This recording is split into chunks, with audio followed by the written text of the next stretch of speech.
Donc, quelque part, si le Christ tarde, parce qu'il y a une distraction au niveau de l'Église de la parole, ils ne savent pas qu'ils sont des précurseurs du temps de l'Église des nations. Les messagers viennent dire que nous, on a un prophète, c'est lui qu'il faut écouter. C'est un faux problème. Nous avons qu'un seul prophète majeur dans notre temps, c'est Jésus-Christ seul. Amen. J'aimerais que vous me donniez votre temps pour que je vous explique la parole de Dieu. Ouais, tu l'as déjà, tu l'apprends. Parce que là, l'apôtre Paul s'est levé pour faire comprendre à nous, l'Église, nous sommes l'épouse de Christ.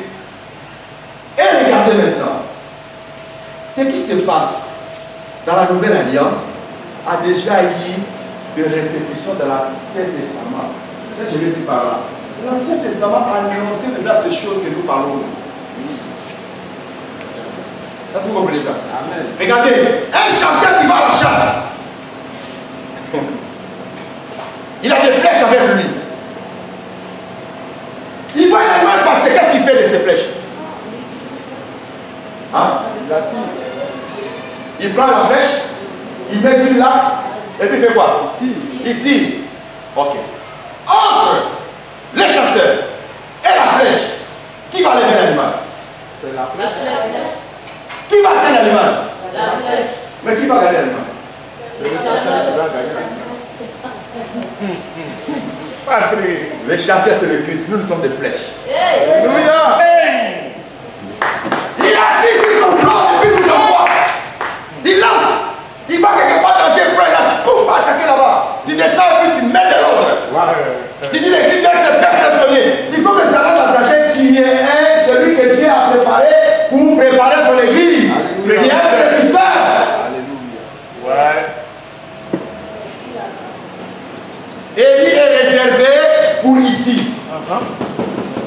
Une semaine qui reste là, il va revenir là. On va voir ça tout à l'heure. La deuxième portion. La deuxième portion qui reste, il va revenir là. Ça nous concerne ni de près ni de loin. Regardez David. Goliath qui est en train de s'amuser avec l'Éternel des armées. Il s'en va voir le roi. Il dit, lui là, moi je peux le terrasser. Parce que je me connais. Il dit, mais tu es un enfant? Est-ce que tu pourras vraiment résister à cet homme-là? C'est une habitude de guerre. Il dit, laisse tomber. Moi, j'ai de l'expérience. Quand j'étais dans la brousse pour élever les troupeaux de mon père, quand un lion ou un lion survenait, je les déchirais facilement. Moi, je peux aller combattre contre ces Goliath-là. Il dit, ah d'accord. Il a fait sortir ses amis des combats. Il a tué l'enfant. David fut un prophète, frère. Quand il a fait comme ça, l'on se dit, il faut enlever. Je n'étais pas appelé pour dire des choses. Hier, je vais te montrer un mystère. Il arrive dans le Torah. Je lui dis, il ramasse 5 pierres. Avec ça, tu vas te lancer Goliath. Parce que Goliath est le type de choses semblables. Goliath est le type de rides pour l'église. Goliath est le type de tâches pour l'église. Il faut forcément le terrasser. Il prend les 5 pierres, il a pris devant Goliath. Il dit, tu viens avec moi les épées et tout ça là. Moi je viens pour de l'Éternel. Il prend un, il balance, il plus lance. Alléluia. Il dit, mon frère, une fois, les 5 représentants, les 5 KO représentants les 5 ministères. Où on va s'élever en un. Il dit, si vous êtes un, comme moi et le Père nous sommes un, c'est ainsi que le monde saura que je vous ai envoyé. Ouais. Il n'a pas utilisé 5 à la fois, il a utilisé 1. C'est l'unité dans le corps du Christ, l'unité dans le ministère. Si nous travaillons en unité, que nous formons un seul corps, nous allons terrasser Goliath. Amen. Jésus. C'est-à-dire que nous avons tous le même message. Oui, oui. Et que nous avons compris que dans notre temps de la grâce, le temps des nations, les saints du ministre sont des précurseurs. Ceux qui vont préparer l'église du Christ à la rencontre de Christ dans les airs. S'il y aurait un prophète qui doit sortir dans les 5 ministères. Quelqu'un, monsieur. S'il y aurait un apôtre qui doit sortir, non, nous, moi, notre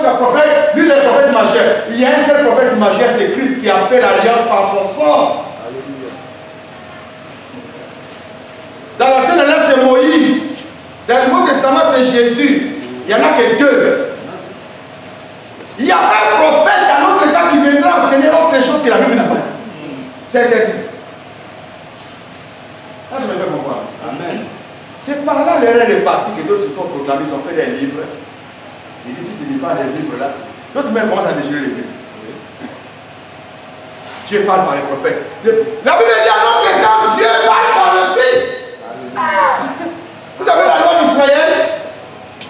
Si tu dérobes un bœuf, ou alors tu l'as égorgé, on t'a attrapé, tu dois le remplacer par 5. Vous connaissez ça, non? Mais quand nous lisons la parole de Dieu, la Bible dit quand Jésus monta, la colonne de Dieu l'a dérobé. Dérobé veut dire voler. La colonne de Dieu, la Bible les déroba. Et ils n'ont plus vu. Comme la colonne l'a dérobé, la colonne doit le déplacer à ce qu'il peut.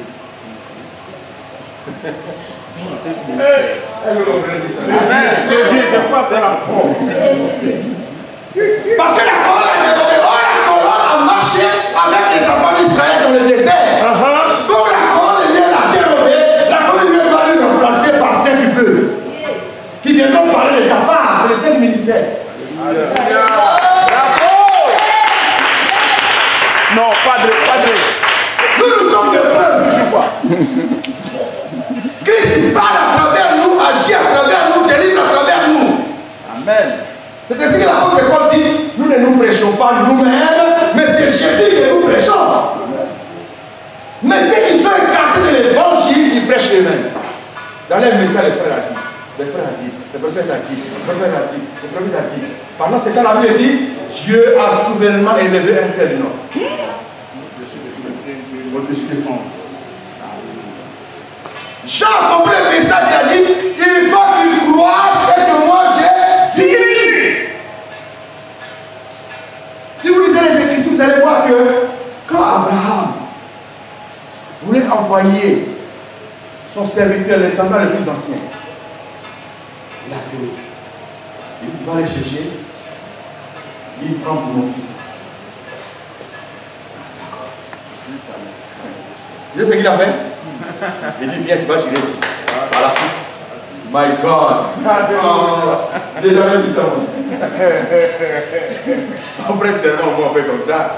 Mais par la cuisse, il dit, impose tes mains ici. Et je vois que tu vas respecter mes paroles. Que tu ne prendras pas pour mon fils une fille d'ici, qui ira chez moi, dans ma patrie, choisis une fille pour mon fils. Mais chez moi, ta fils! C'est l'obéissance au roi. Il y a avec moi l'obéissance au roi. L'obéissance à son autorité. C'est ainsi que Jésus, quand il arrive, la Bible dit, si sa cuisse est écrit le roi, le Seigneur des Seigneurs. Alléluia. Tu ne peux pas exercer le ministère sans prêter le serment. Et dans le serment, nous disons, nous allons présenter une seule personne, un seul roi, un seul maître, un seul souverain, Jésus-Christ, le roi du roi. Amen. La Bible dit, tout le monde confessera que Jésus-Christ est Seigneur. Il dit, car c'est à lui qu'appartient le règne, la puissance, la gloire pour les siècles et des siècles. Amen. Nous, on n'est que des serviteurs inutiles. Là, je me fais comprendre. Amen. Regardez. Ça, c'est ici. Quand notre temps va finir, une semaine d'Israël va revenir. Quand une semaine d'Israël va revenir, Élie reviendra. Après, chapitre 11, verset 3.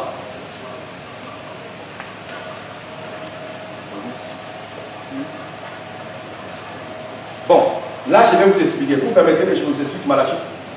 Hein? Malachie, chapitre 4, verset 1 à 6. C'est très important que vous ayez l'éclaircissement de ce passage-là. Moi qui vous parle, ça m'a troublé aussi. Amen. Ça m'a troublé aussi quand j'écoute les débats, les gens qui en font des branhamistes, ils défendent Malachie, surtout le verset 6. Alors là, j'ai dit, mais Seigneur, éclaire-moi ce passage. Et Dieu m'a éclairé ça. Je suis venu partager avec vous. Voilà pourquoi aujourd'hui je suis fier de vous dire que c'est le Saint ministère que Dieu a choisi pour préparer l'Église, pour préparer le chemin du Messie qui doit revenir. Nous sommes les amis de Jésus, nous préparons sa fiancée. Vous avez fait comprendre? Je laisse un peu les tendances les plus anciens. On va rentrer un peu dans l'explication de Malachie, chapitre 4. On prend Malachie chapitre 4. Malachie chapitre 4. Verset 1. Allez, verset par verset. Car voici le jour vient, ardent comme une fournaise. Tous les hautains et tous les méchants seront comme du chaume. Le jour qui vient les embrasera, dit l'Éternel des armées, et il ne laissera ni racine, ni rameau. Verset 2. Ok, non, c'est bon. On va les laisser parler. Pour que vous compreniez ça mieux. Amen. L'Éternel ici a averti les enfants d'Israël en leur disant, voici les jours viennent, dit l'Éternel des armées.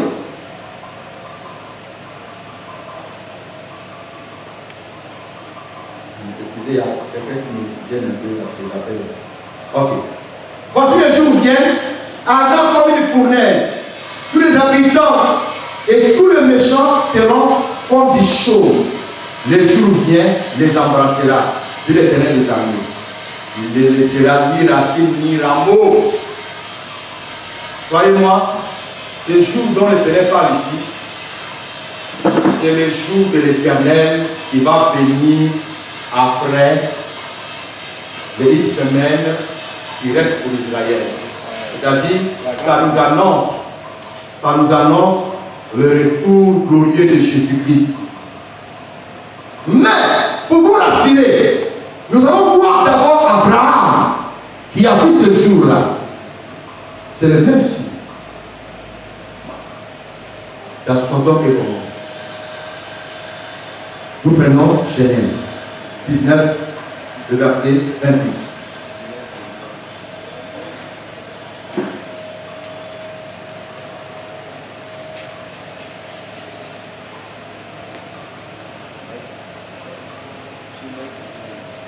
Quelqu'un peut lire? Genèse 19, verset 28 seulement. Genèse 19, 28. Oui. Il porta ses regards du côté de... Ça c'est Abraham.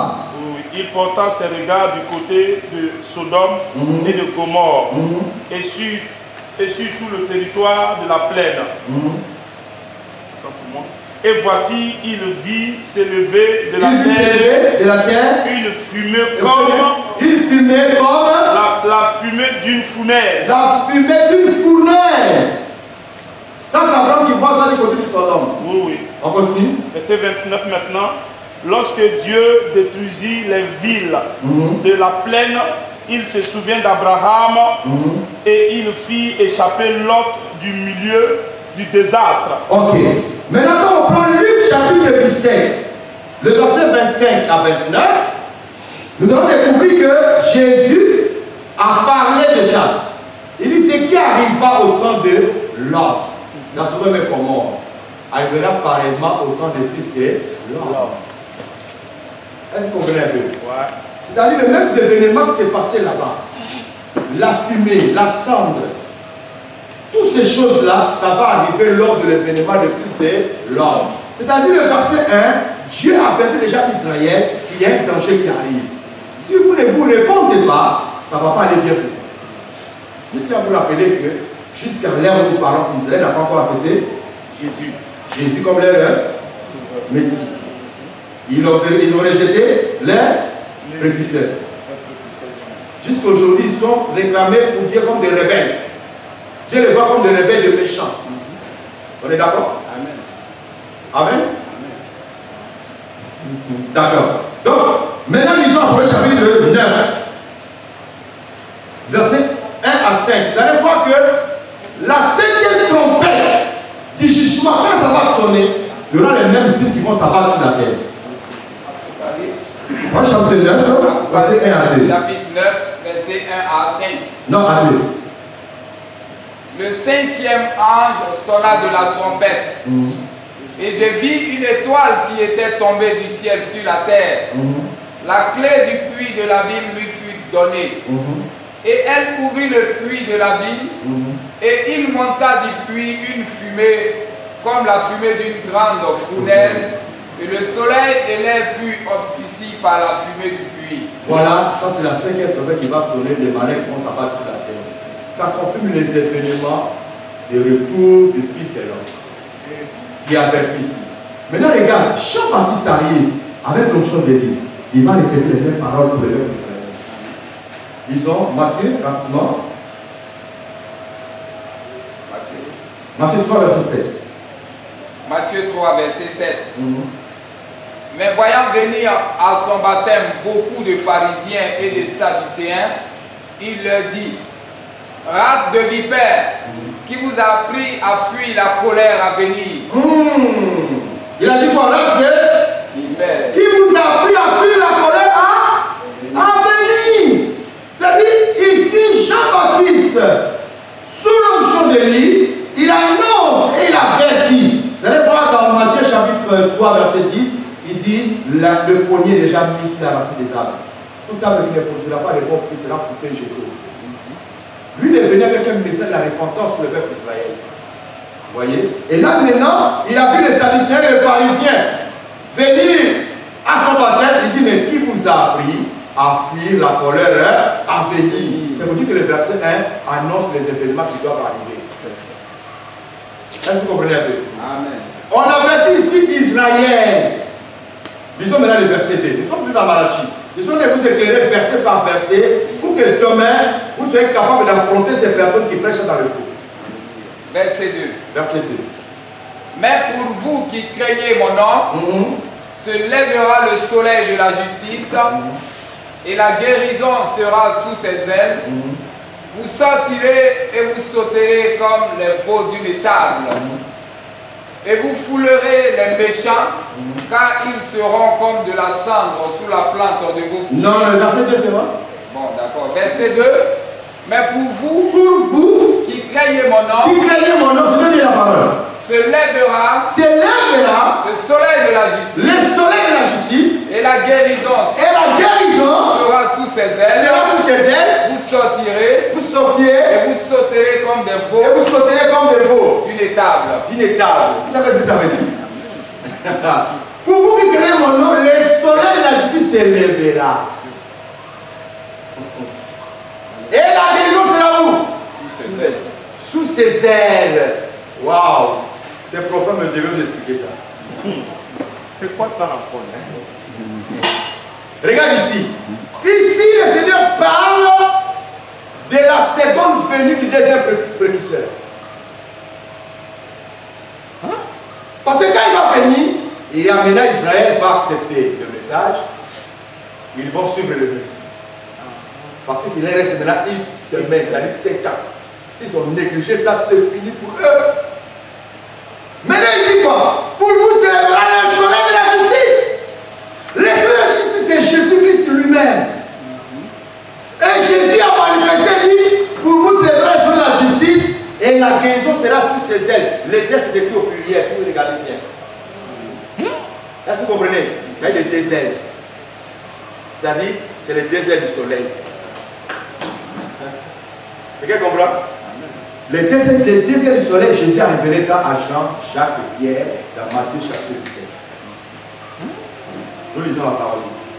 Ouais, c'est profond, c'est profond. Matthieu 17. Verset 1, verset 3.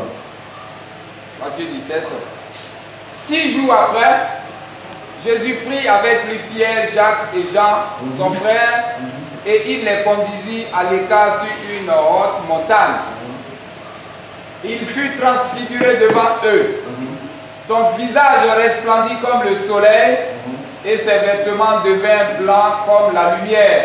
Amen. Oui, vas-y. Et voici Moïse et Élie. Voici Moïse et Élie, voilà les deux ailes du soleil.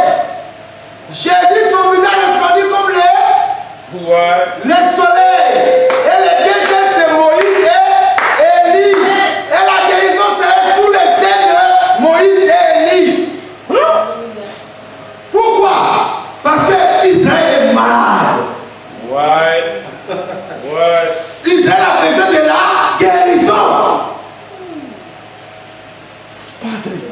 Docteur. Docteur. Regarde, lisons Jean, vous allez découvrir ça.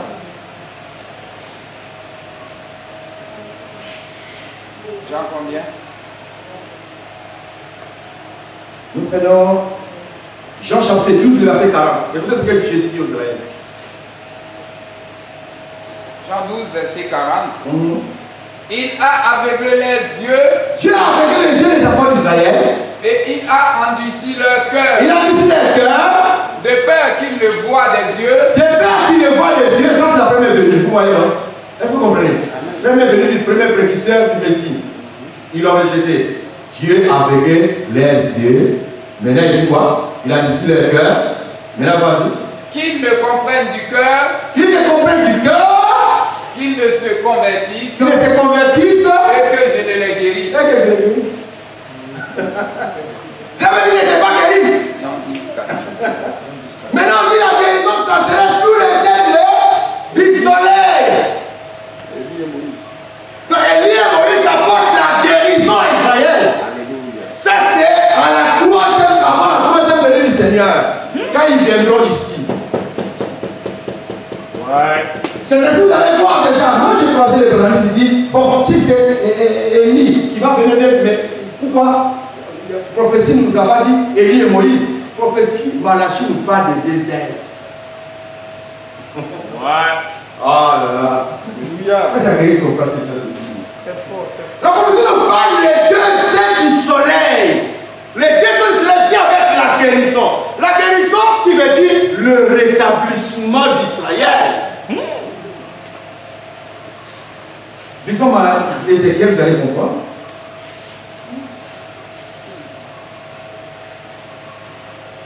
Ézéchiel combien? Ézéchiel 38.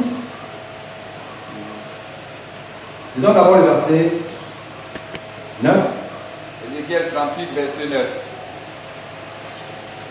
Tu monteras, tu t'avanceras comme une tempête, tu seras comme une nuée qui va couvrir le pays, toi et tous tes troupes, et les nombreux peuples avec toi. 39, verset 1. Ézéchiel, verset 1. Chapitre 39. Ah, 39, verset 1, d'accord. Je vois c'est d'abord. Oui. Et toi, fils de l'homme, prophétise contre Gog. Tu diras, ainsi parle le Seigneur, l'Éternel. Voici, j'envoie à toi, Gog, prince de Roche, de Méchec et de Tubal. Non, c'est pas ça, c'est pas ça, c'est pas ça, c'est pas ça. Ok, je vais chercher ça tout à l'heure.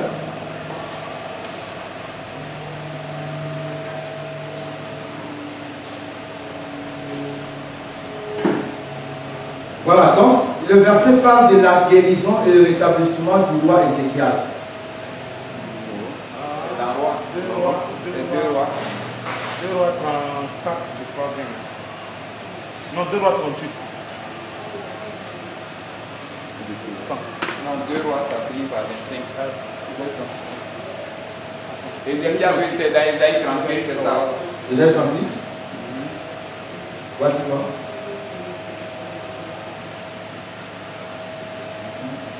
En ce temps-là, Ézéchiel fut malade à la mort. Non, ce n'est pas l'histoire même. Ce n'est pas l'histoire même. On t'accorde. On va retrouver ça après, on va gagner du temps. Ok? Donc, je viens pour dire que ici, nous avons vu que Israël est malade. Israël a besoin de la guérison. C'est ainsi que Jésus, dans Matthieu chapitre 17, il va parler de Jean-Baptiste. Il dit quoi? Matthieu chapitre 17. Matthieu 17, Reviens sur le verset 12, quoi. Matthieu 17, 12. 12, 13. Mais je vous dis qu'Élie est déjà venu, Écoutez bien. qu'ils ne l'ont pas reconnu et qu'ils l'ont traité comme ils ont voulu. De même, le Fils de l'homme souffrira de leur part. Les disciples comprirent alors qu'il leur parlait de Jean-Baptiste. Lorsqu'il fut arrivé près de la foule, Non. Il faut monter un peu. Il parle de rétablissement d'Israël. Il faut monter un peu. C'est toujours là dans le verset. Dans le chapitre. Il faut monter un peu. Alors les disciples s'approchaient de Jésus et lui dit en particulier. Oui, vas-y. Verset 19. Alors les disciples s'approchaient de Jésus et lui disent en particulier, pourquoi n'avons-nous pu chasser ce démon? Non. Est-ce en ce Il reste toujours dans Jean-Baptiste. Élie. Israël sera rétabli. Élie, oui. Jésus même a parlé de ça. Matthieu 17 là. Il reste toujours. Lis le verset 10, le verset 7. Les disciples lui firent cette question. Pourquoi donc l'Esprit disent-ils qu'Élie doit venir? Voilà, vas-y. Premièrement, il répondit, il est vrai qu'Élie doit venir et rétablir toutes choses. Ah, vous voyez, il est bien qu'Élie doit venir et rétablir toutes choses. Amen. Mais je vous dis qu'Élie est déjà venu. Je vous ai dit qu'Élie est déjà venu. Qu'ils ne l'ont pas reconnu. Qu'ils ne l'ont pas reconnu. Qu'ils l'ont traité comme ils ont voulu. Voilà. Donc, ici on parle de rétablissement. Quand on parle de rétablissement, c'est la personne qui a été guérie, qui a été rétablie. Alors, vous allez remarquer que pourquoi Moïse et Élie, en Israël, comme je le disais, ils ont pour fondement la loi et le prophète. Moïse symbolise la loi, ok? Élie symbolise les prophètes. Amen. Maintenant, ce qui s'est accompli ici, sur le montant de la transfiguration, c'est la même chose qui s'accomplit maintenant à la seconde venue. Apôtres chapitre 3 et 11, verset 3. Je donnerai le pouvoir à mes deux témoins. Apocalypse 11, verset 3. Disons bien, vous allez voir qu'ils vont travailler dans ce temps-là. Il reste une semaine, non? Hein? Lisons bien, vous allez voir que Israël va travailler dans le temps qui leur reste. Il leur reste une semaine. Donc maintenant, on dit quoi? Vas-y. Je donnerai à mes deux témoins le pouvoir de prophétiser Pendant combien de temps? du sac Pendant combien de temps? pendant 1260 jours. 1200 jours fait 3 ans et demi. Cela veut dire quoi? Car notre temps, nous l'église des nations, notre temps va prendre fin à l'enlèvement de l'église. Où nous sommes là, nous attendons quoi? L'enlèvement. L'enlèvement de l'église. Ça peut se passer à tout moment. Nous ne faisons pas partie des 70 semaines de Daniel. Mais nous, l'espace de temps des 69 semaines à une semaine au milieu là, c'est nous qui sommes là. Je vais bien comprendre? Amen. Or, il reste pour Israël combien de semaines? Une semaine. Une semaine. Il dit, je donnerai le pouvoir à Des témoins. mes deux témoins qui prophétiseront pendant 1260 jours. 3 ans et demi. Ça, les 3 ans et demi, c'est le temps que Dieu donne à Israël. Vous suivez les informations. Israël a fait réunir tous les éléments pour reconstruire les temps. Oh, oui. Pourquoi ils le font? Parce que ça, le Messie doit arriver. Ils veulent accueillir les Messie. Voilà pourquoi ils sont de reconstruire les temps. Ils savent qu'avant que le Messie vienne, Élie doit venir. Hein? D'accord. Donc, dès que l'Église sera enlevée, paf, le temps de grâce pour les nations est terminé. Israël revient maintenant comme ils étaient avant. Parce que nous ne fonctionnons pas la même chose. Les Juifs ne connaissent pas évangéliste. Vous allez parler du ministère d'évangéliste, ministère d'apôtre, ministère de quoi? Docteur, ministère de qui encore? Il va te dire que non, nous on ne connaît pas. Nous on connaît seulement les prophètes. Parce que pour Israël, Dieu parle toujours par le prophète. Mais nous, à notre temps, Dieu ne parle pas seulement par le prophète, Dieu parle par son fils. Si un prophète qui vient avec un message, on prend la Bible, on ouvre. Il faut que ton message soit conforme à ce qui est écrit. Alléluia. Si ce n'est pas conforme, on va encore à ça. C'est ainsi que vous voyez que Satan envoie des messages pour des faux messagers, pour déchirer les Bibles. Parce que c'est comment l'attraper là-bas. Il dit non, déchirer, c'est déjà dépassé. Maintenant, Dieu parle par un prophète vivant. Non, c'est dépassé. Tu veux nous amener dans le système d'Israël. Nous, on n'est pas Israël, on est nation. Ouais. Nous, nation là, les précurseurs des nations là, c'est les 5 ministères. C'est eux. Dieu a établi. Amen. Et les 5 ministères, ils ont pour fondement les apôtres et les prophètes. Les prophètes dont il était sur la ce n'est pas les prophètes d'aujourd'hui. Pas que je vais te tromper. C'est les prophètes de l'Ancien Testament. Parce que ces prophètes-là, leur prophétie n'est pas encore finie de s'accomplir. Il y a certaines prophéties qui n'ont pas encore fini de s'accomplir. Il faut que vous et moi, nous maîtrisons ces prophéties-là. Ce qu'ils sont en train d'étudier là, c'est la prophétie pour Israël. Mais il y a d'autres qui ne sont pas encore accomplis. Donc Israël nous sert de boussole. Esaïe a parlé des milléniums, comment ça va se passer. Nous attendons l'accomplissement. C'est sur ce prophète-là, nous sommes édifiés. Parce que l'édifice, c'est une maison. On bâtit sur un fondement. Et le fondement, c'est le fondement des apôtres. Pourquoi? C'est les apôtres, les apôtres de l'agneau. C'est eux seuls qui avaient reçu le droit d'écrire la Bible. Ils ont écrit les évangiles, ils ont écrit les épîtres. Ils ont écrit l'Apocalypse, ils ont coupé. Pour tout ce qui veut, la personne a le droit d'ajouter. Vous allez suivre ce qui est écrit déjà. La Bible est clôturée. Tu veux faire ton livre, il n'y a pas de souci, mais fais ton livre par rapport à ce qui est déjà écrit. Tu envoies un message prophétique, il n'y a pas de souci, il dit examinez ça. Il ne faut pas qu'il va te tromper, va te demander la prophétie. Tu as dit, viens tu as mangé, il faut trouver un photo, je dis vrai. Viens tu as dormi, mais tu pleurais, c'est vrai. Dieu m'a dit, je suis ton prophète de dernier temps. Qui croit parce qu'il a mélangé déjà, dès le départ, il dit ton prophète de dernier temps, tu dois avoir un message, tu dois lire la Bible, tu dois croire ça. Non, examine le message par rapport à la parole de Dieu. Alléluia. Si quelque chose nous donne l'autorisation d'examiner, c'est les prophéties. Amen. Il dit ne mettez pas foi à tout esprit d'examiner pour voir si ça vient de Dieu. La seule chose qui va nous amener à comprendre ça ne vient pas de Dieu, c'est la parole de Dieu. C'est ça. Est-ce que vous comprenez?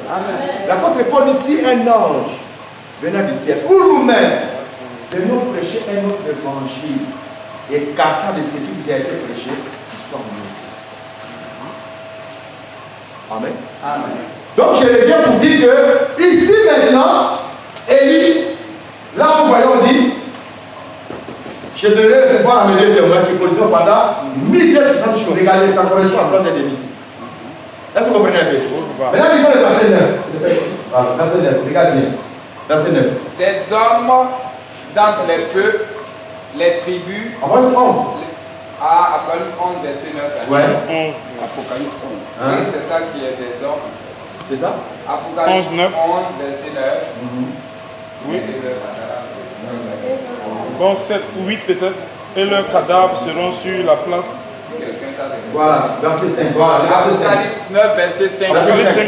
Regardez bien les signes. Hein? On va comprendre que c'est l'onction de Moïse et Élie. Si quelqu'un veut leur faire du mal, du feu sort de leur bouche et dévore leurs ennemis. Élie, vas-y. Et si quelqu'un veut leur faire du mal, il faut qu'il soit tué de cette manière. Wow. Verset 6 maintenant.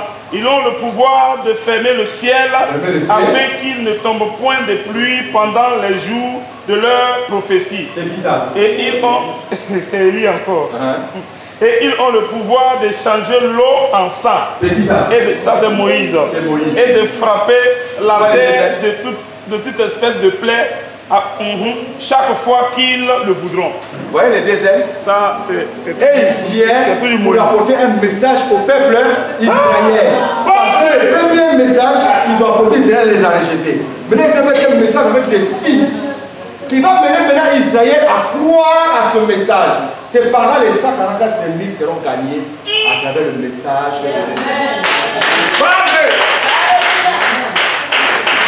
Au départ, ils n'ont pas cru. Et ils sont venus maintenant barrer le chemin pour qu'Israël reçoive leur Messie. C'est la dernière chance. Parce que le temps est fini pour eux. Est-ce que vous comprenez un peu? Vous avez remarqué que dans le chapitre 12, le verset 6, on nous parle les ailes, les deux ailes d'aigle fut données à la femme. Parce qu'Israël ne sera pas enlevé. Israël va passer la grande tribulation. Pendant qu'ils vont passer la grande tribulation, les deux ailes seront données, qui sont les deux prophètes. Ils vont prendre le temps de nourrir ce peuple-là. Parce que c'est leur temps de recevoir le message. Voilà 12, verset 6. Apocalypse 12, 6. Et la femme s'enfuit dans le désert où elle avait un lieu préparé par Dieu afin qu'elle y fût nourrie pendant 1260 jours du moins, autant pour moi. Il fait 3 ans 3 ans et demi toujours. de la nourriture. Ils vont donner la nourriture à Israël. Les deux sels, c'est Moïse et Élie. Il vient pour la femme là c'est Israël. Est-ce que vous comprenez? Nous sommes l'enfant que la femme va accoucher. Ouais. Parce que quand la femme accouche l'enfant est pris de monter au ciel. C'est l'enlèvement. L'enfant sera monté. La Bible dit que les 5 enfants vont perdre les nations avec une verge de fer. Ce n'est pas Jésus. Jésus a fait la promesse dans l'Apocalypse, dans les âges de l'Église. Il dit celui qui vaincra, je donnerai le fer pour perdre les nations. C'est l'Église qui sera enlevée. La femme va rester, Israël va rester. Les dragons vont suivre la femme. Et le reste de la postérité de la femme, l'Église qui ne sera pas enlevée. L'Église folle. L'Église folle Israël, il faut passer par la grande tribulation. Mais là, les 3 ans et demi là, c'est la nourriture. Ils seront nourris. Mais après les 3 ans et demi, les 2 témoins ici, ils seront tués. Parce que c'est le temps maintenant du règne de l'Antéchrist. Ouais. L'alliance sera brisée. Selon l'Apocalypse, selon le livre de Daniel ici. Vous comprenez? Voilà. Non, ça c'est Daniel 12. Daniel 12. L'alliance sera brisée au milieu de la semaine. L'alliance sera brisée.